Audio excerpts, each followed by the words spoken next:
Hello friends, welcome to my channel daily current affairs. So మనము ఈరోజు శ్యామ్ బెనగల్ గారి గురించి తెలుసుకుందాం. సో ఎక్కడ పుట్టారు అంటే 14th డిసెంబర్ 1934లో మన తిరుమలగిరి తెలంగాణలో జన్మించారు. ఎప్పుడు చనిపోయారు అంటే 23rd డిసెంబర్ 2024లో. వృత్తి కనుక చూసుకున్నట్టయితే ఫిలిం డైరెక్టర్ ఇంకా స్క్రీన్ రైటర్.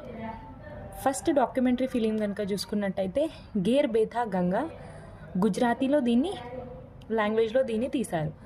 పాపులర్ మూవీస్ కనుక చూసుకున్నట్టయితే అంకుర్ 1973లో, నిశాంత్ 1975, మంతన్ 1976, భూమిక 1977, త్రికాల్ 1985, మండి 1983. శ్యామ్ బెనగల్ గారి ప్రముఖ సీరియల్స్ కనుక చూసుకున్నట్టయితే యాత్ర ఇండియన్ రైల్వేస్ గురించి ఉంటుంది. భారత్ ఏక్ ఖోజ్ జవహర్లాల్ నెహ్రూ గారి డిస్కవరీ ఆఫ్ ఇండియా బుక్ గురించి ఇది ఉంటుంది. Served as federation of film societies of ఇండియాకి పనిచేశారు.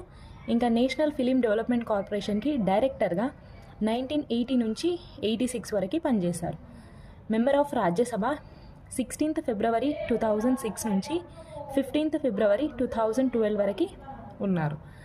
ప్రముఖ అవార్డ్స్ కనుక చూసుకున్నట్టయితే 1976లో పద్మశ్రీ, 1991లో పద్మభూషణ్, 2005లో దాదాసాహెబ్ ఫాల్కే అవార్డ్, 2013లో ANR నేషనల్ అవార్డుతో సత్కరించారు. సో ఇది ఫ్రెండ్స్ శ్యామ్ బెనగల్ గారి గురించి. Thank you so much.